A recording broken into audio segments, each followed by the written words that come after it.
Well, good morning, everyone, and welcome to this week's message of hope. I hope that you're all in good spirits. Here in Windsor, it's a sunny Tuesday morning as I write this message, and I have to tell you, I'm ever so glad to be alive. It's the reason I will proclaim forever with the psalmist, "This is the day that the Lord has made. Let us rejoice and be glad in it." Well, last night, we had our first church council meeting online using Zoom technology.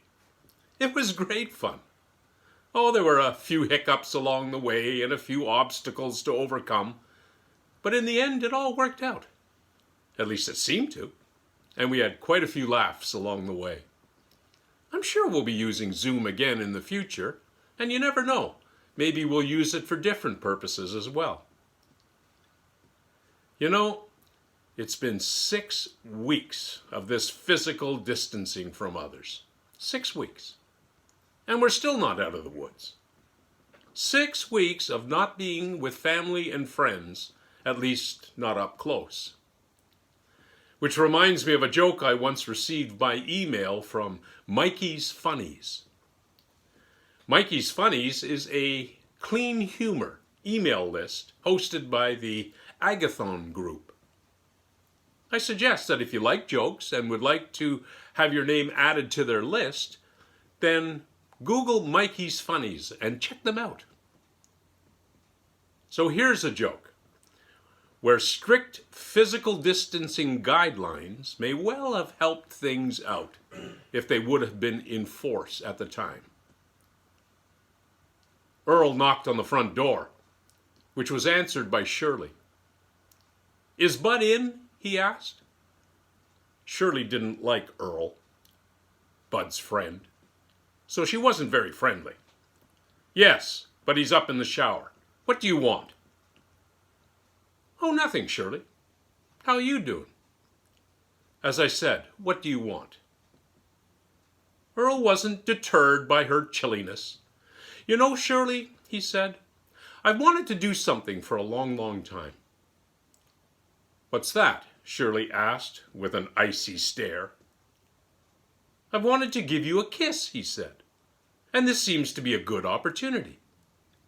I'll give you $100 for a kiss on the lips. How about it?"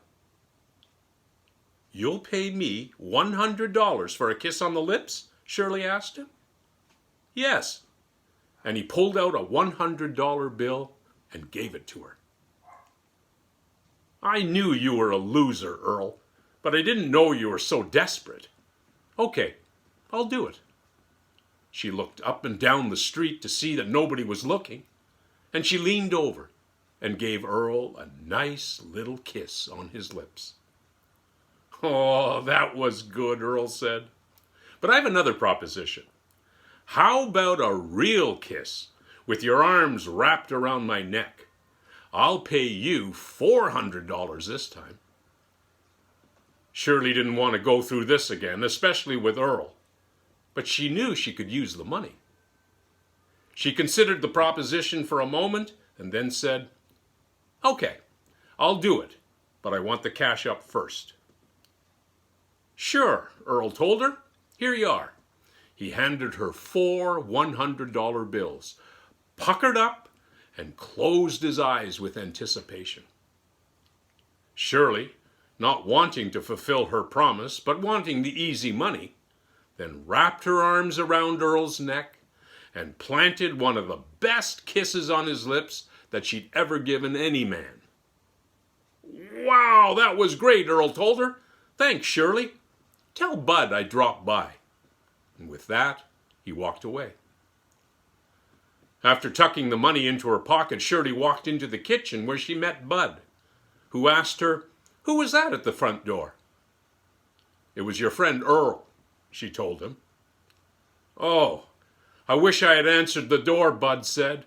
"That guy owes me $500. Okay, folks. Humor is important, isn't it? Especially in times like these. I think humor invigorates the soul and can I don't know, reignite the hope that's within us that may well have been smoldering for a while. I think poetry is important too. Poetry and religion, I don't know, they seem to go together. They are two approaches to the challenge of trying to capture the indescribable in words. And since every effort to do that is not now or never will be completely satisfying, because its goal by definition is unattainable, there will always be room for more poetry and yet another attempt at religion. This is a poem that was written by Roy Barnard in 2016. His words underscore the supreme value of a grateful heart, especially during times of great difficulty. He writes, "Can this mind be at peace with the moon and the stars in my nights? Will these feelings repose with sun, rain, and clouds all day long? Could my body relax with trees, flowers, grass for each dawn? And at evening light, are vague hopes made bright as the glint of childhood eyes? Oh yes, if my moments rejoice in that generous chorus of thankfulness graciously born." So my friends, fear not. Faced as you are with the current onslaught of a cunning and relentless virus, do not be afraid. Faced as you are perhaps with the loneliness brought on by physical distancing and shelter-in-place regulations, do not despair. In fact, try as you can not to be anxious about any of the things you cannot control. Instead, practice a hope rooted in faith and in gratitude. Have faith that God is with us in all this, and be thankful for all that we do have.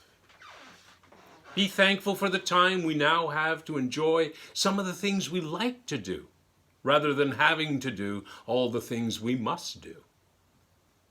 Be thankful for the increased quality time we now have to spend with the family. Be thankful for the time we've been given to bring comfort and care to others, to practice angel ministry, and bring love to life. Be thankful for the cleaner air and water we get to enjoy. Be thankful for the quiet roads and sidewalks.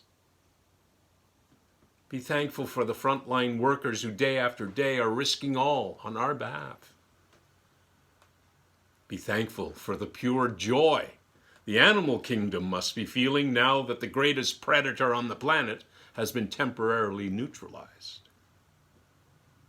We have so much for which to be thankful, even during these trying times.